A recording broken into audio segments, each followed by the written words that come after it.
Bernhard Walter s'est levé tôt ce matin. Il a une mission spéciale à accomplir. Le sous-officier SS va accompagner aujourd'hui une opération dont personne à l'extérieur ne doit avoir connaissance.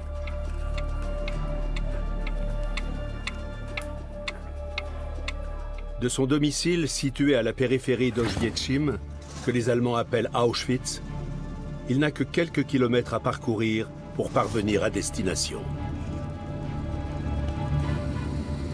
Cette journée de mai s'annonce belle et ensoleillée.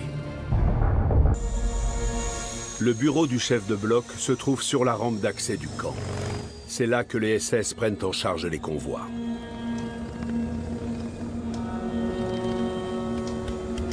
Pour Bernhard Walter, un endroit pratique pour garer sa moto.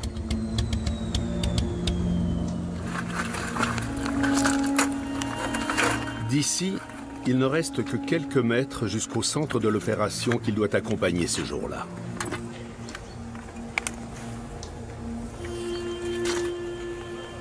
Sur la rampe d'accès, c'est déjà l'effervescence en ce début de matinée. Une colonne de juifs hongrois est en cours de traitement, comme on dit dans le jargon SS.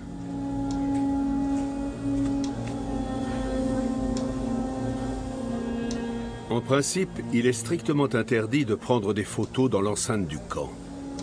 Bernhard Walter le fait pourtant ouvertement ces jours-ci. Ce sont les seuls clichés connus d'un camp d'extermination en activité.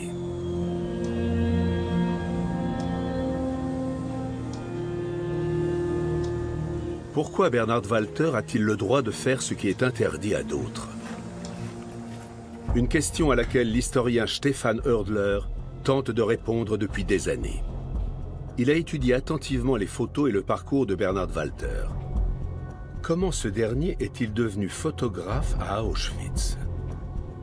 Plâtrier de formation et originaire de Fürth en Bavière, Bernhard Walter entre au parti nazi et dans la SS en mai 1933, comme son curriculum vitae manuscrit le révèle dans les dossiers du personnel de la SS. Il a alors 22 ans et a connu de longues périodes sans emploi. Bernhard Walter était ce qu'on appelait un Maikäfer, un hanneton. On désignait par ce terme ceux qui avaient rejoint les nazis au printemps, après leur prise de pouvoir, pour faire partie du système. Il serait hasardeux de dire qu'il a agi par conviction ou par opportunisme, peut-être un peu des deux à la fois. Quoi qu'il en soit, non seulement Bernhard Walter n'avait aucun problème à travailler pour le régime nazi, mais sans discontinuer jusqu'en 1945, il a tout donné pour le système. En 1934, Bernhard Walter se présente de son propre chef au poste de gardien à Dachau, l'un des premiers camps de concentration. Après la prise de pouvoir d'Hitler, les SA et les SS incarcèrent arbitrairement des opposants au régime pour asseoir la dictature nazie. La SS couvre toute l'Allemagne d'un réseau de camps de concentration. Bernhard Walter est lui-même muté plusieurs fois. En janvier 1941, il prend ses fonctions à Auschwitz en Haute-Silésie, région annexée par l'Allemagne après sa victoire sur la Pologne.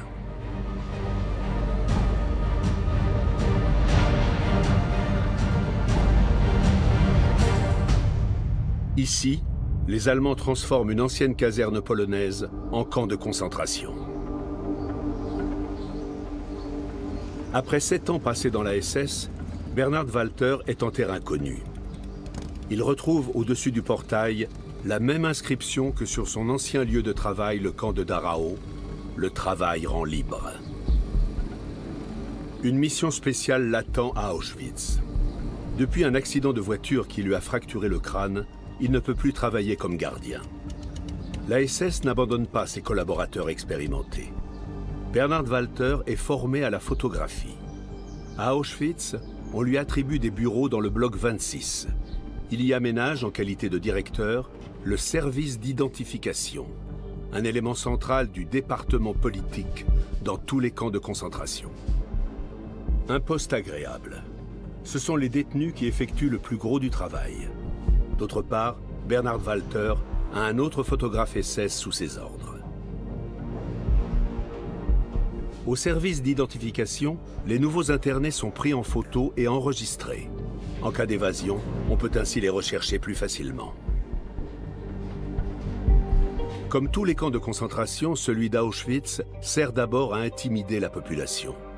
L'occupant allemand arrête de façon arbitraire des membres de l'élite polonaise et tous ceux qui pourraient lui opposer une résistance. Même quand ce sont encore presque des enfants.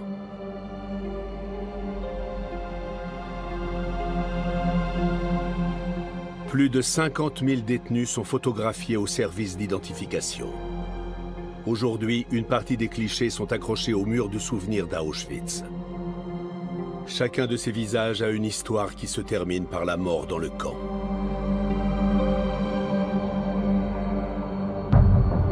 À Auschwitz, Bernhard Walter devient Hauptscharführer, le deuxième grade de sous-officier le plus élevé dans la SS. Cela correspond au rang d'adjudant-chef dans l'armée régulière. En tant que directeur du service d'identification, il jouit de certains privilèges. Sa femme et leur fils d'1 an peuvent le suivre à Auschwitz.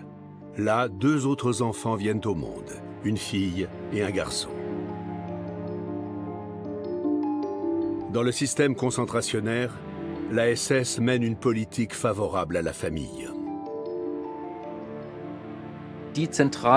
Les personnes qui occupaient des postes clés dans l'organisation du camp avaient, dans la mesure du possible, leur famille sur place. Du point de vue des SS, bénéficier d'un cadre de vie familiale était un élément apaisant qui permettait de trouver un équilibre entre le travail difficile, comme c'est écrit dans leurs propres documents, et la sphère privée. Bernhard Walter photographie non seulement les déportés, mais aussi les membres de la SS. En tant que photographe officiel du camp, il les accompagne dans leurs sorties et leurs fêtes.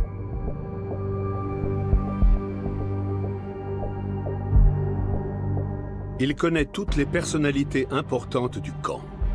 Le commandant Rudolf Höss et le médecin SS Joseph Mengele, qui mènent de cruelles expériences sur des enfants.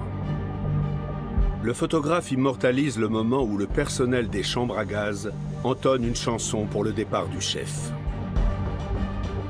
Dans toutes les grandes occasions, il est secondé de son assistant, l'Unterscharführer SS Ernst Hoffmann, un ancien instituteur passionné de photographie.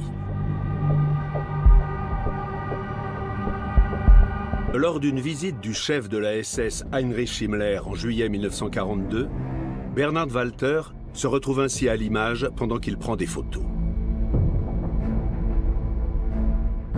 Himmler a de bonnes raisons d'être là.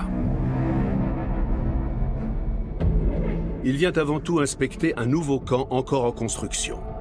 Celui-ci se situe à 3 km de ce qu'on appelle désormais le camp principal, près du village de Brzezинka, en allemand Birkenau. Rudolf Höss présente à Heinrich Himmler l'ensemble du processus de mise à mort devant le personnel rassemblé, y compris sans doute devant les photographes qui réalisent ces clichés, Bernhard Walter et Ernst Hoffmann. Les 2 photographes SS accompagnent Heinrich Himmler lors de sa visite en juillet 1942. Il est clairement établi que ce jour-là, il a observé en détail le processus d'extermination. Et on peut penser que les photographes étaient présents eux aussi. Himmler se montre impressionné, d'autant que le complexe est idéalement situé sur les grands axes ferroviaires. D'autres camps d'extermination tels que Treblinka, Belzec et Sobibor sont progressivement abandonnés au profit d'Auschwitz, qui devient le principal centre de mise à mort. C'est là que se retrouvent tous les Juifs déportés de Hongrie à partir de mai 1944. Lorsque la famille Vogel arrive au camp le 26 mai 1944, les SS d'Auschwitz-Birkenau accueillent déjà depuis 2 ans les convois de la mort. Mais même Bernhard Walter n'avait encore jamais vu autant de gens affluer en si peu de temps. Plus de 430 000 personnes en seulement 8 semaines. Le programme Hongrie est jugé si important que Bernhard Walter le documente photographiquement à la demande de son chef. L'initiative en revient probablement à Rudolf Höss lui-même, qui a été commandant d'Auschwitz jusqu'en 1943 et qui est revenu en mai 1944 pour mener cette action spéciale. Bien entendu, il a tout intérêt à la présenter comme un succès, pour apparaître comme un expert de l'administration du camp. Les clichés que Bernhard Walter réalise durant ces quelques jours doivent apporter la preuve de l'efficacité de l'action. Rudolf Höss souhaite les montrer à son chef suprême, Heinrich Himmler, pour lui indiquer qu'il maîtrise parfaitement la situation.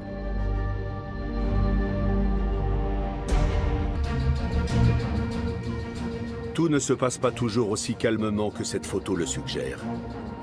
Des témoins font état de scènes de chaos et de violence sur la rampe d'accès. Bernhard Walter n'a aucun intérêt à prendre des photos qui fausseraient l'impression recherchée, celle d'un déroulement sans heurts des opérations. Nombre de ces clichés montrent que les arrivants ne se doutent de rien.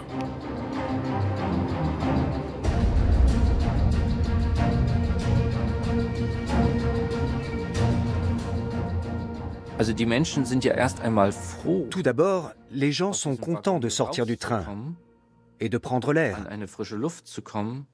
éventuellement aussi de revoir leur famille, leurs proches qui se trouvaient dans d'autres wagons. Sur les photos, on lit donc parfois même un certain soulagement sur leur visage. Ils sont heureux d'être enfin arrivés et pensent que la torture est terminée.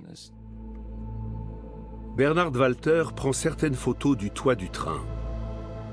Il a besoin d'une vue d'ensemble pour ce qui suit.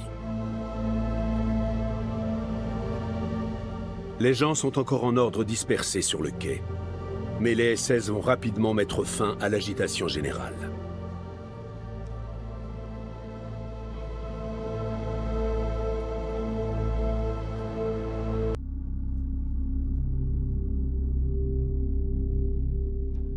Ce n'est que 30 ans plus tard qu'Irene Weiss voit la photo où elle croit se reconnaître, précisément à ce moment-là.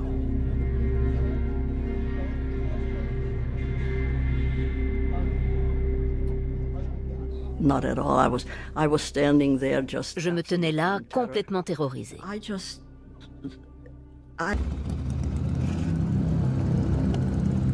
Ce matin, le photographe a réalisé les prises de vue qu'il souhaitait sur la rampe d'accès. Il passe à l'étape suivante. Durant plusieurs jours, Bernhard Walter et son assistant, Ernst Hoffmann, accompagnent les déportés jugés inaptes au travail dans leur dernier voyage. À partir de la rampe, ils remontent l'allée B du camp en direction du nord. Là encore, ils prennent des photos de personnes âgées, de femmes et d'enfants.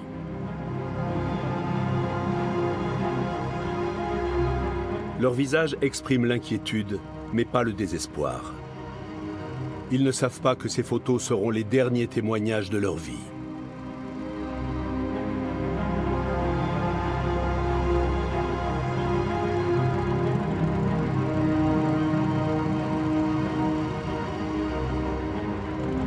Sur l'allée B, il y a environ 1,5 km à parcourir jusqu'à un petit bois qui se trouve toujours dans l'enceinte du camp clôturé.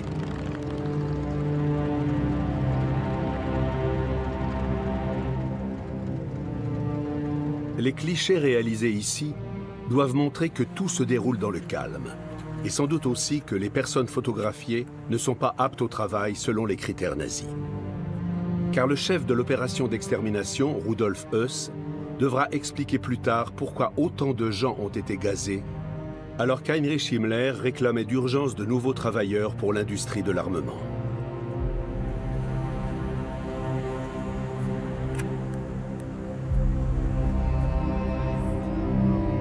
Sur cette photo, on voit des personnes peu avant leur assassinat.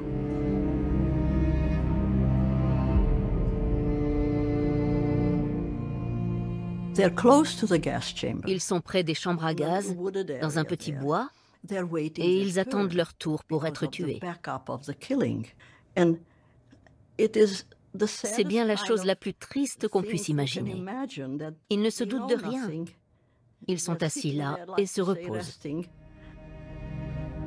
Les photographes n'ont-ils pas pitié de ces enfants qui les regardent droit dans les yeux?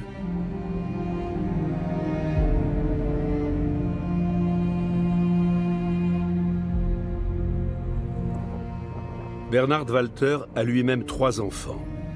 Il est apprécié de ses camarades, comme en témoigne une caricature de son cercle d'amis d'Auschwitz.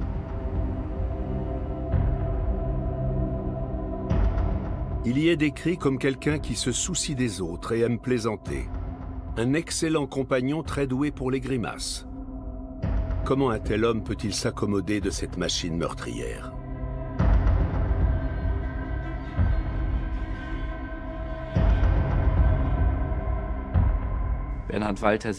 Bernhard Walter est un SS qui évolue dans le système concentrationnaire depuis 1934 déjà. Ce n'est pas la première fois que cet homme voit des actes de violence ou des assassinats.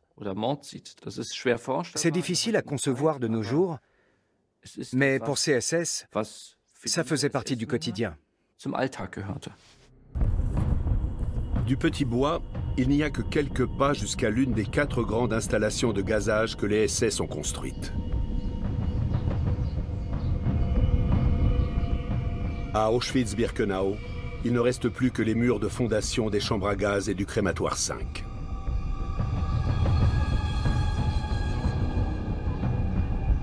Les déportés franchissaient ce seuil pour pénétrer dans la salle de déshabillage. Les photographes les ont-ils accompagnés jusqu'ici? Nous sommes allés souvent à Auschwitz pour repérer très précisément les lieux où les photographes SS ont réalisé leurs clichés. Et certains ont été pris directement depuis la porte de la salle de déshabillage de la chambre à gaz. Comme cette photo d'une femme qui est tenue par 3 hommes. Aucun doute sur le lieu, car au fond, on aperçoit le crématoire 4 situé en face. Refuse-t-elle d'entrer dans le bâtiment au seuil duquel se tient le photographe? Pressent-elle ce qui l'attend?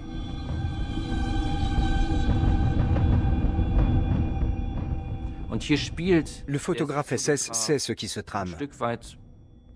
Et il en joue manifestement. En adoptant cette perspective, il fait clairement comprendre sur la photo ce qui va se passer à l'étape suivante. Il n'existe pas de cliché de ce qui suit. La machine meurtrière ne fonctionne pas toujours comme prévu. Tous les fours crématoires sont surexploités durant ces semaines d'extermination massive. En mai 1944, des corps de victimes gazées sont transportés à l'air libre et brûlés dans des fosses. Un prisonnier prend en secret des photos depuis la porte du crématoire 5. On y voit des hommes du Sonderkommando avec des cadavres devant la fosse en flammes.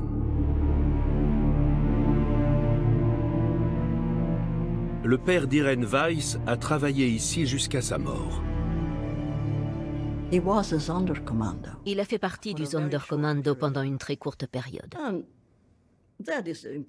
C'est une pensée à laquelle je n'arrive pas à me faire. Un père aimant de 6 enfants qui sort de chez lui pour aller en enfer. Pourquoi? Comment est-ce possible? C'est inconcevable pour un homme comme lui.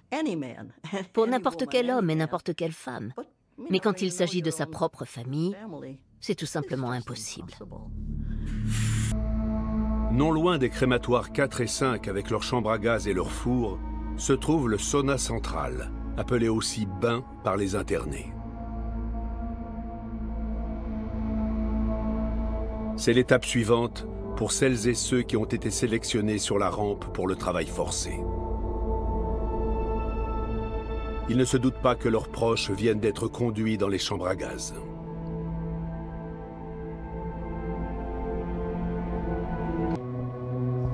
Là encore, les SS prennent des photos. On ne sait pas si elles viennent de Bernhard Walter, mais c'est possible. La porte d'entrée mène directement à une grande pièce où les femmes doivent se déshabiller entièrement.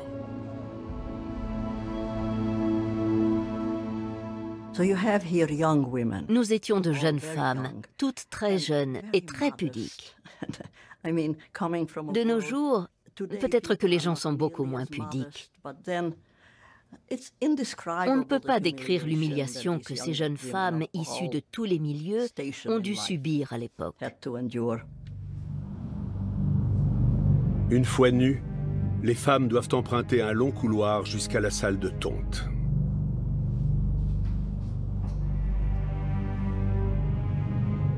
À l'étape suivante, des hommes nous ont rasé les cheveux et tous les poils, y compris ceux du pubis. Nous étions de jeunes femmes, nous avions toujours vécu dans un cadre protégé, et voilà ce qu'on nous infligeait. Je n'avais que 13 ans. Je ne me souviens plus si j'ai réfléchi ou pas. Je voyais des choses qui dépassaient l'entendement. Ensuite, nous sommes allés à la douche. Cette fois, une vraie douche.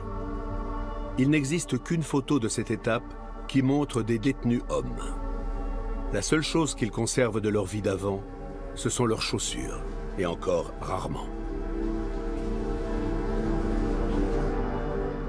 Dans la salle suivante, les déportés attendent de sécher. Ensuite, ils reçoivent leur tenue de prisonniers qui ont été désinfectés au préalable dans de grandes cuves.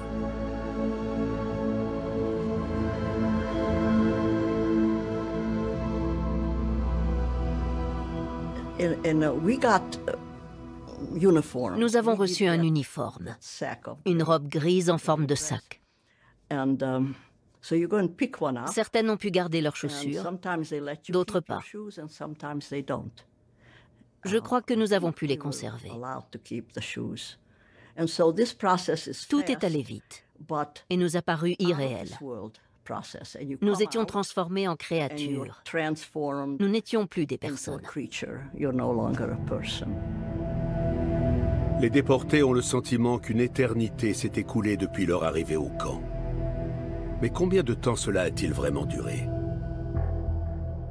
Pour répondre à cette question, Stefan Hördler a trouvé des indices sur des photos prises lors d'un autre convoi que celui d'Irene Weiss. Nous avons par exemple une série de photos d'un convoi de Tchatchovo, en ukrainien Tchatchiv. On y voit notamment l'arrivée du train sur la nouvelle rampe et les déportés en uniforme rayé qui ont déjà été sélectionnés pour le travail forcé.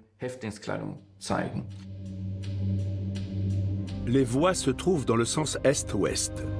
Les ombres indiquent la position du soleil et donc l'heure. À l'arrivée du train encore fermé à droite, il était entre 11h et midi. Sur ces clichés réalisés plus tard, on voit certains passagers de ce convoi en tenue de prisonnier, comme le pharmacien Stefan Balassa. Là encore, on peut déterminer l'heure à partir du lieu et des ombres.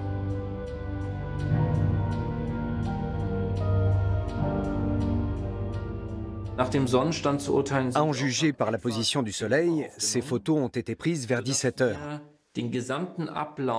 On peut en déduire que l'ensemble du processus, de l'arrivée du train à l'extermination ou l'habillement, dure quelques heures. Le traitement d'un convoi, comme disent les SS, s'effectue en 4 à 5 heures. 4 à 5 heures. D'après les ombres sur cette photo prise le 26 mai 1944, la sélection a eu lieu tôt le matin, vers 8 heures. Ce convoi a donc pu être traité, pour reprendre la terminologie des criminels, entre midi et 13 heures.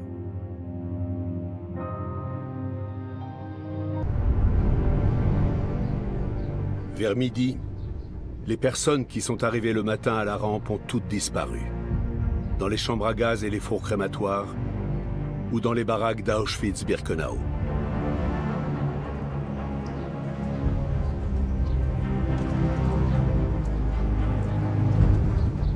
Pour le photographe SS Bernhard Walter, c'est l'occasion de prendre une pause.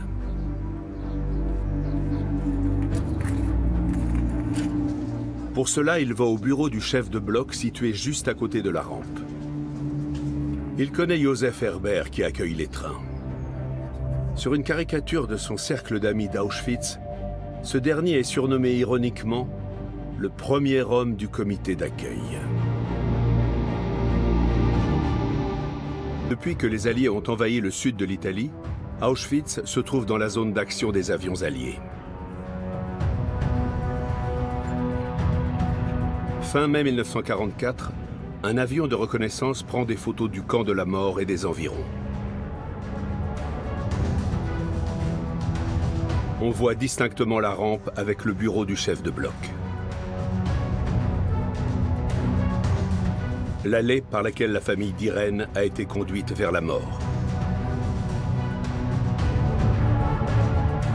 Le Petit Bois et les crématoires numéros 4 et 5 où ils ont été assassinés.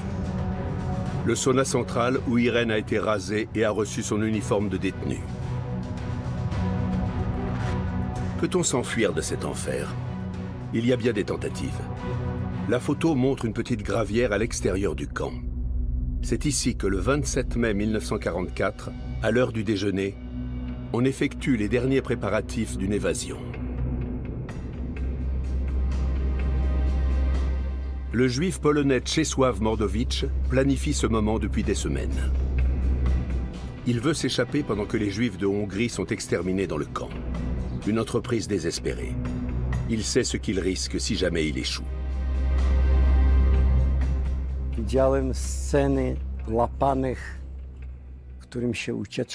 J'ai vu ce qui arrivait aux détenus qui avaient tenté de fuir et qui s'étaient fait prendre. Ils étaient ramenés au camp et ils étaient pendus en public. Ou alors on les fusillait et on mettait leur corps sur une chaise à la porte d'entrée, avec des pelles pour tenir leur tête, et une pancarte qui disait « Je suis revenu ».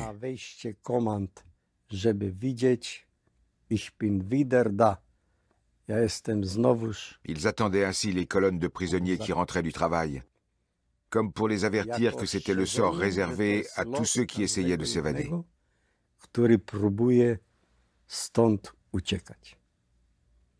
Mais ça ne m'a pas dissuadé.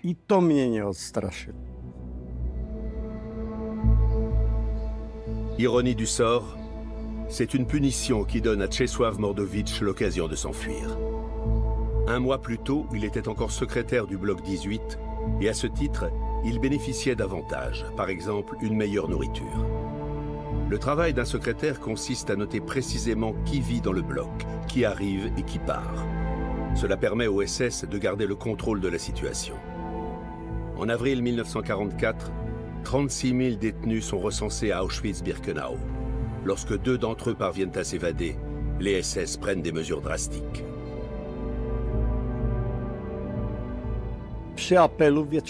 À l'appel du soir, on nous a lu un ordre émis par Schwarzhuber, le chef du camp des hommes.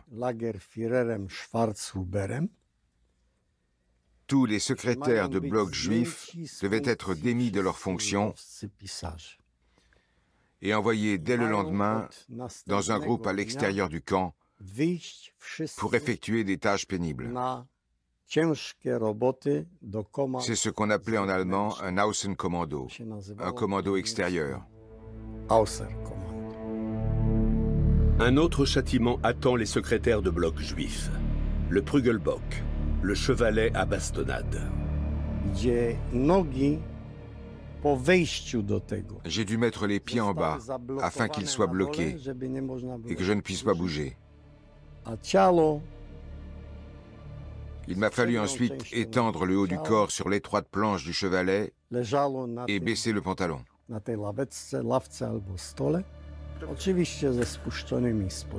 Puis 2 soldats SS, placés de chaque côté et munis d'un fouet, m'ont frappé de toute leur force sur le postérieur.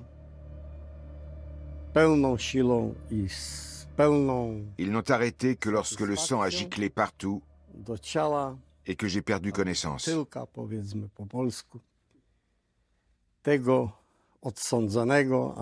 Ils ont ensuite versé de l'eau sur mon corps pour que je revienne à moi.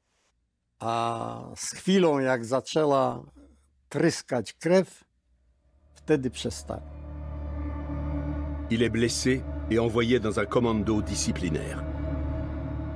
À Auschwitz, cela équivaut à un arrêt de mort. Mais un miracle se produit. un détenu influent l'aide.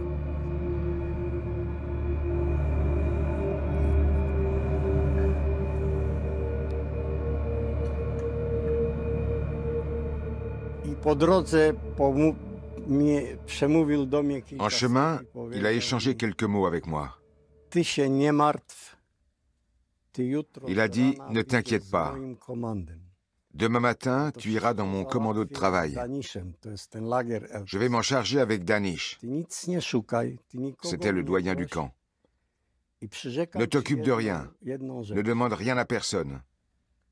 Parce qu'il y a une chose que je peux te jurer. Moi, Adam Rojicki, je te jure que tu n'auras pas à travailler dur avec moi et que tu ne manqueras de rien. » Adam Rojicki est capot, un homme important dans la hiérarchie des prisonniers du camp. Les capots dirigent les commandos de travail. Ils ont une grande marge de manœuvre et décident parfois de la vie ou la mort des détenus, comme le montrent ces dessins réalisés en secret par un prisonnier. Pour les uns, ce sont des soutiens, pour les autres, des bourreaux.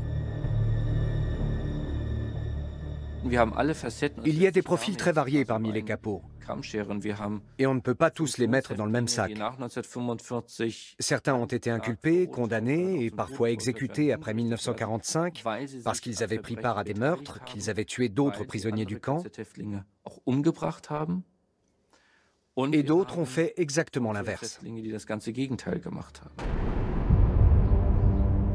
Adam Rojicki tient parole. Czesław Mordowicz intègre son commando et découvre une autre facette de Birkenau. Le camp est non seulement un centre d'extermination, mais aussi un marché aux esclaves. Beaucoup sont vendus ici à l'industrie de guerre allemande comme travailleurs forcés. Quelques kilomètres plus loin, à Monowitz, IG Farben a installé un gigantesque site de production d'essence synthétique. L'usine, dont une partie subsiste encore aujourd'hui, exploite des dizaines de milliers de détenus qui logent dans un camp bâti spécialement pour eux. Auschwitz-Monowitz ou Auschwitz III. De nombreux camps extérieurs de toute taille ont également été créés pour d'autres entreprises. Mais à Birkenau aussi on travaille. Les prisonniers doivent creuser des fossés de drainage et construire des serres. Ils doivent même aménager des écuries pour l'élevage des chevaux. Himmler et Heuss rêvent d'une exploitation agricole modèle à Auschwitz.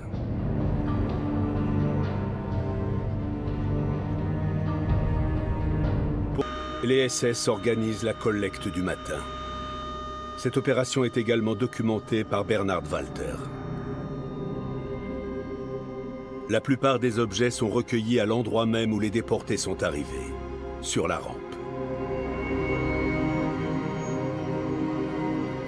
De là, leurs affaires sont transportées en camion.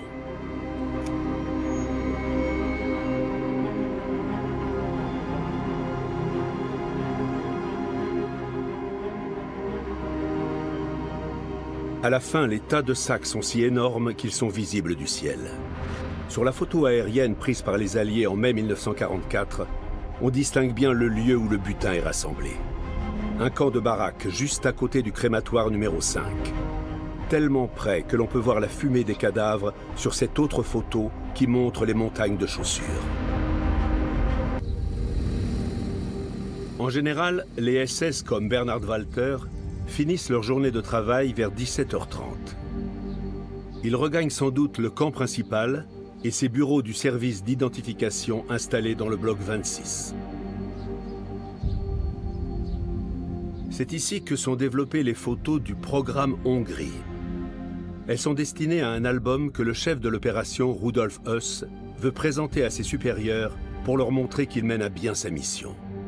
Bernhard Walter choisit les clichés et leurs légendes en conséquence.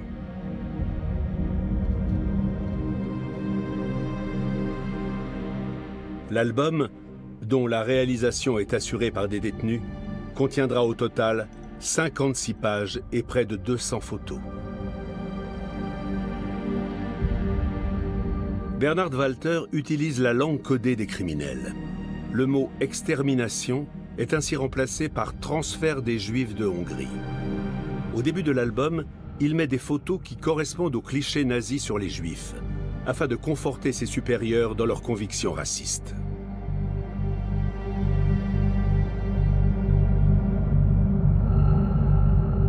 Les photos de la sélection sur la rampe sont censées suggérer l'ordre et le calme. Preuve que Rudolf Höss et ses hommes ont la situation bien en main.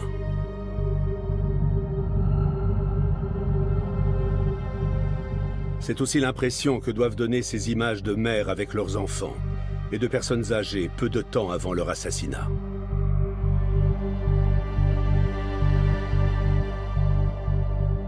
Même s'il ne montre pas la mort atroce dans les chambres à gaz, cet album porte témoignage d'un crime contre l'humanité sans précédent.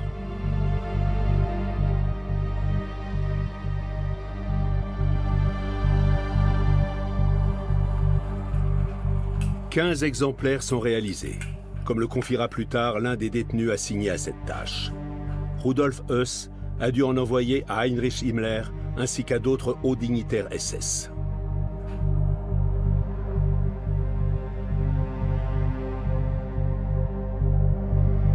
Mais seul un de ces 15 exemplaires a été conservé. Il se trouve aujourd'hui au mémorial de Yad Vashem en Israël. Des historiens croient savoir à qui il a appartenu.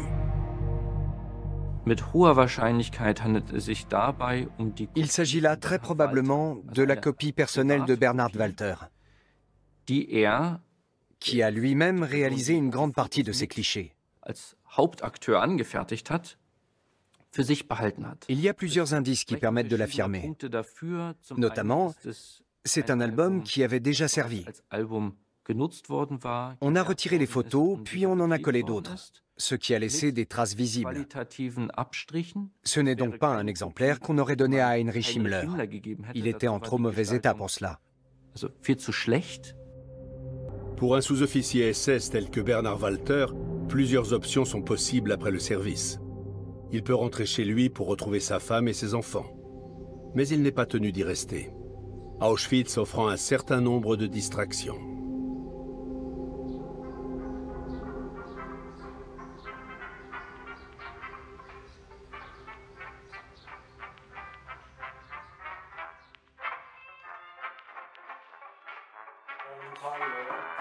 Bernhard Walter voit ses collègues dans un cadre privé. Par exemple, pour célébrer l'anniversaire de son assistant Ernst Hoffmann, le deuxième photographe du camp.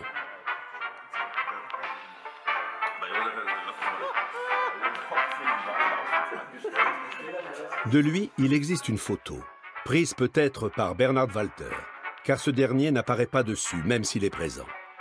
C'est ce que révèle un cadeau d'anniversaire offert à Ernst Hoffmann. Il s'agit d'un livre de caricatures où les invités sont présentés.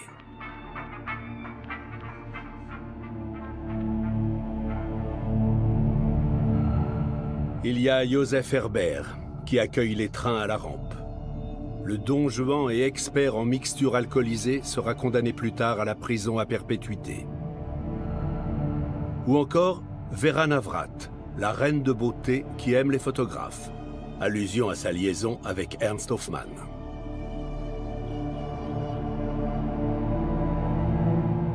Et enfin, Bernhard Walter, le bon compagnon très doué pour les grimaces, dont on dit ironiquement qu'il ne boit pas et ne fume pas. Une fête d'anniversaire au cœur de l'usine de mort. Ça semble assez irréel de voir ces gens rire et faire la fête sur ces photos,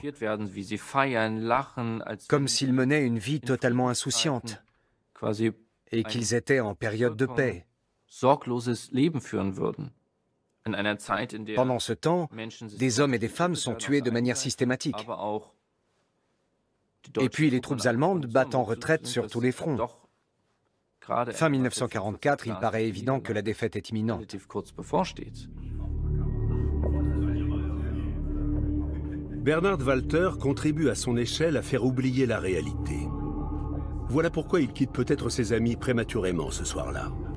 Il a une activité annexe à Auschwitz.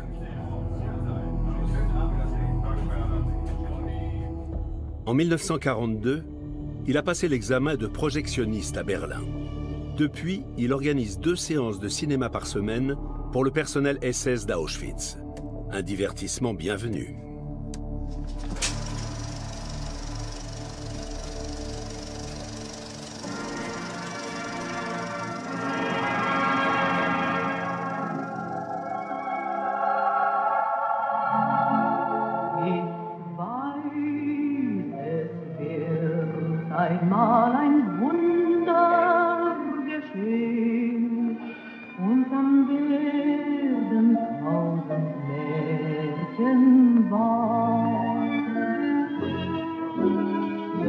Un grand amour est le plus grand succès cinématographique du Troisième Reich.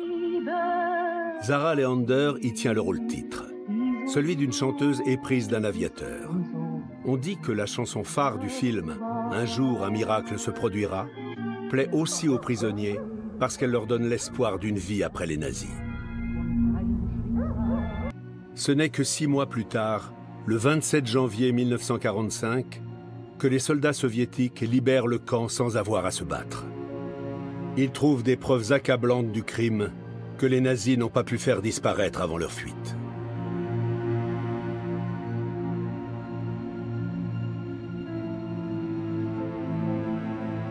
Et ils tombent sur des témoins vivants.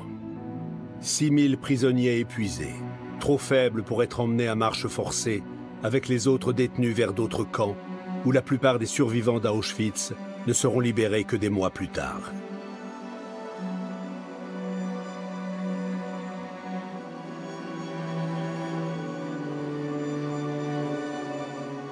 Avant leur fuite, les SS ont fait sauter tous les fours crématoires et les chambres à gaz.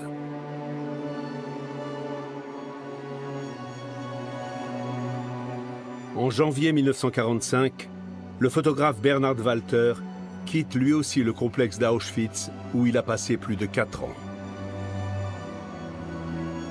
Avec le personnel dirigeant et de nombreux prisonniers, il rejoint le camp de concentration de Mittelbau-Dora, dans la région du Harz. Là, des travailleurs forcés assemblent des missiles V2 sous terre. En avril 1945, les SS doivent également évacuer ce site à la hâte.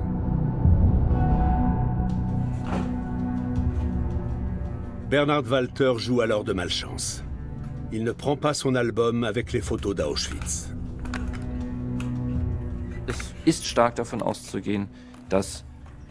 Bernhard Walter a laissé sa copie personnelle à Dora pour des raisons qu'on ignore. Il y a une hypothèse. Nordhausen, la ville située près du camp de concentration, a été lourdement bombardée début avril 1945. La majorité des SS a pris la fuite et dans la débâcle, l'album aurait été abandonné sur place. C'est une source historique qui autrement aurait été détruite. Après la guerre, Bernhard Walter, le photographe SS d'Auschwitz, est fait prisonnier par les Britanniques. En mai 1947, il est extradé vers la Pologne et comparaît devant le tribunal de Cracovie aux côtés d'autres SS d'Auschwitz. Parmi les co-accusés se trouve son ancien chef qui avait commandé l'album photo. Rudolf Höss est jugé dans un procès séparé et condamné à mort par pendaison.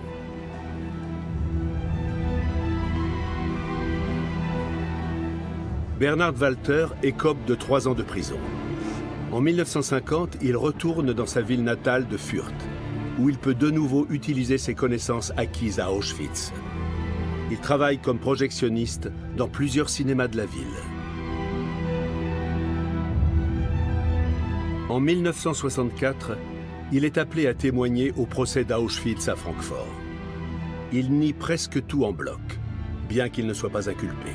Il prétend n'avoir rien su du massacre de masse et souhaite tirer un trait sur ce passé. Ich bin in Auschwitz gewesen. Ich bin in Auschwitz bzw. in Krakau vor einem Volkstribunal gestanden. Ich hatte gedacht, ich hatte meine Strafe hinter mir. Und jetzt kommt er nach 19 Jahren, beziehungsweise sage ich jeder schon seit 59, wenn man immer wieder daran erinnert, an dieses Auschwitz. Ces photos servent de preuve dans le procès.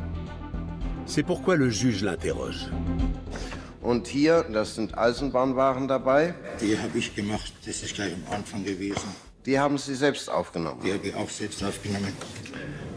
Mais il n'éprouve aucune culpabilité. Gesehen habe ich die Aufnahmen. Sie haben eben gerade gesagt, dieses Bild hätten Sie zu Anfang selbst aufgenommen. Ich selbst habe keine Menschen umgebracht. Ich hatte eigentlich ein ruhiges Gewissen, aber immerhin die Depression und dann die Bloßstellung in der Öffentlichkeit, dass man dort war, dass man auch zu dieser Gattung gehörte, das hat gewissen seelischen Druck auf mich ausgeübt. Le photographe d'Auschwitz meurt en 1979 sans n'avoir plus été inquiété par la justice.